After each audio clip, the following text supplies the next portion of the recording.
മൂന്നാം ആഴ്ചയും കേരള ബോക്സ് ഓഫീസിൽ തരംഗമായി നിവിൻ പോളി ചിത്രം സർവമായ. ഹലോ ഫ്രണ്ട്സ്, എല്ലാവർക്കും മൂവി ടോക്സ് അറിവിൻ്റെ പുതിയൊരു വീഡിയോ ഇട്ട് സാധു. അപ്പം ഇന്നത്തെ വീഡിയോ ഭാഗത്ത് നമ്മൾ പങ്കുവെക്കാമെന്ന് സർവമായ എന്ന സിനിമയുടെ മൂന്നാം ഞായറാഴ്ചയായിട്ടുള്ള ഇന്നത്തെ ട്രാക്കിംഗ് കളക്ഷൻ റിപ്പോർട്ടും ചിത്രത്തിൻ്റെ 17 ദിവസത്തെ വേൾഡ് വൈഡ് കളക്ഷൻ റിപ്പോർട്ടൊക്കെയാണ്. വീഡിയോ ആദ്യമായിട്ട് കാണുന്ന സുഹൃത്തുക്കാണെങ്കിൽ ഏറ്റവും ലേറ്റസ്റ്റ് ആയിട്ടുള്ള സിനിമാ വിശേഷങ്ങൾ അറിയാൻ വേണ്ടി ഇപ്പോൾ തന്നെ ചാനൽ സബ്സ്ക്രൈബ് ചെയ്ത് നോക്കുക.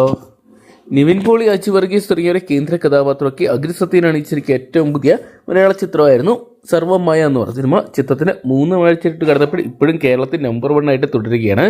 ചിത്രത്തിന് 17ാം ദിവസമായിട്ടുള്ള ഇന്നലെ കേരള ബോക്സ് ഓഫീസിൽ ഏകദേശം 2 കോടിക്ക് മുകളിലും വേൾഡ് വൈഡ് ബോക്സ് ഓഫീസിനായിട്ട് 3 കോടിക്ക് അടുത്തുള്ള തുക കണ്ടെത്താൻ സാധിച്ചു. ചിത്രത്തിൻ്റെ ഇന്നത്തെ കേരള കളക്ഷൻ റിപ്പോർട്ടുകൾ പുറത്തു വരുമ്പോൾ, ട്രാക്കിംഗ് കളക്ഷൻ റിപ്പോർട്ടുകൾ മാത്രം പുറത്തു വരുമ്പോൾ ചിത്രം ഇന്നും 3 കോടിക്ക് മുകളിൽ സ്വന്തമാക്കുന്നതാണ് പുറത്തു വരുന്ന റിപ്പോർട്ടുകൾ.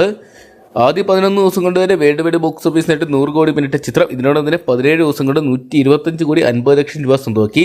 കേരള ബോക്സ് ഓഫീസിനും 50 കോടി രൂപ ചിത്രത്തിന് സ്വന്തമാക്കാൻ സാധിച്ചു. 3 ആഴ്ചയായിട്ട് കിടന്ന ചിത്രത്തിന് ഇപ്പോഴും യാതൊരുവിധ ബോക്സ് ഓഫീസ് ഇടിവ് ഉണ്ടായിട്ടില്ല. അതുകൊണ്ട് തന്നെ ചിത്രം വലിയ കളക്ഷൻ തന്നെ വരുന്ന ദിവസങ്ങളിൽ സ്വന്തമാക്കും. ഒരുപക്ഷെ ചിത്രം 150 കോടിക്ക് മുകളിൽ സ്വന്തമാക്കുന്നതാണ് പുറത്തുവരുന്ന റിപ്പോർട്ടുകൾ സൂചിക്കുന്നത്. എന്തൊക്കെയാണ് കാത്തിരിക്കാൻ ചിത്രത്തിന് വലിയ സംഘങ്ങൾ തന്നെ വരുന്ന ദിവസങ്ങളിൽ കണ്ടെത്താൻ സാധിക്കുമെന്ന് അറിയാൻ വേണ്ടി. അപ്പോൾ സർവമായ എന്ന് പറയുന്ന നിവിൻ പോളി ചിത്രം നിങ്ങൾ ഇതിനോടൊപ്പം തന്നെ കണ്ടിട്ടുണ്ടെങ്കിൽ സിനിമയെക്കുറിച്ചുള്ള നിങ്ങളുടെ വലിയ അഭിപ്രായങ്ങൾ കമൻറ്റ് ബോക്സിൽ പങ്കുവെക്കുക. വീഡിയോ ഇഷ്ടപ്പെട്ടെങ്കിൽ ലൈക്ക് ചെയ്യാനും ഷെയർ ചെയ്യാനും ചാനൽ സബ്സ്ക്രൈബ് ചെയ്യാനും മറക്കണ്ട.